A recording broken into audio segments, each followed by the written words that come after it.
আগামীকাল বাঁচা মরার লড়াইয়ের শক্তিশালী একাদশ নিয়ে মাঠে নামছে বাংলাদেশ। জিতলে সমতা আর হারলে এই ম্যাচেই সিরিজ শেষ। এদিকে জমজমাট লড়াই দেওয়ার আভাস আগের ম্যাচেই দিয়েছে কিউইরা। আর আগের ম্যাচের কথা ভুলে সেরা একাদশ নিয়ে কাল মাঠে নামবে সিমন্সের শিষ্যরা। সেক্ষেত্রে ম্যাচ ও সম্ভাব্য একাদশ নিয়ে বিস্তারিত থাকছে প্রতিবেদনে। আগামীকাল সিরিজ বাঁচানোর লড়াই মাঠে নামছে বাংলাদেশ, আর সেই ম্যাচ ঘিরে একাদশে অন্তত দুইটি পরিবর্তনের জোর সম্ভাবনা দেখা যাচ্ছে। প্রথম ম্যাচে হারের পর দল এখন চাপের মধ্যে, তাই এই ম্যাচটি কার্যত বাঁচা মরার হয়ে দাঁড়িয়েছে টাইগারদের জন্য। ওপেনিং জুটিতে বড় কোনো পরিবর্তনের সম্ভাবনা নেই। তানজিদ তামিম ও সাইফ হাসানের উপরেই আস্থা রাখতে পারে টিম ম্যানেজমেন্ট।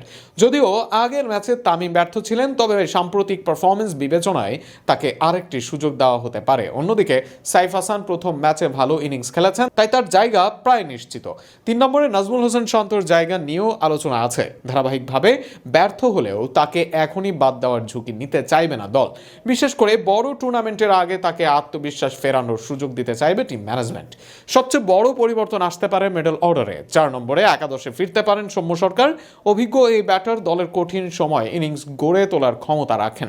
তার অন্তর্ভুক্তি ব্যাটিং লাইন আপে ভারসাম্য আনতে পারে। 5 নম্বরে অধিনায়ক লিটন দাস আর 6-এ তাওহিদ হৃদয় থাকবেন বলেই ধারণা করা হচ্ছে। অলরাউন্ডার হিসেবে মেহেদী হাসান মিরাজ ও রিশাদ হোসেনের জায়গা আপাতত নিরাপদ।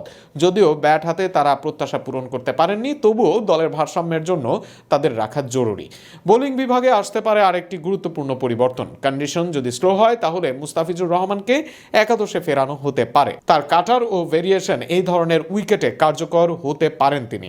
সেক্ষেত্রে নাহিদ রানাকে বাইরে বসতে হতে পারে। পেস আক্রমণে তাসকিন আহমেদ ও শরীফুল ইসলাম থাকবেন নিশ্চিতভাবেই। সব মিলিয়ে আগামীকালের ম্যাচে অভিজ্ঞতা ও ভারসাম্যের দিকে ঝুঁকতে পারে বাংলাদেশ। এখন দেখার বিষয় এই সম্ভাব্য পরিবর্তনগুলো মাঠে কতটা প্রভাব ফেলতে পারে এবং টাইগাররা শেষ পর্যন্ত সিরিজে ফিরতে পারে কিনা। ম্যাচটি অনুষ্ঠিত হবে আগামীকাল সকাল 11টায়।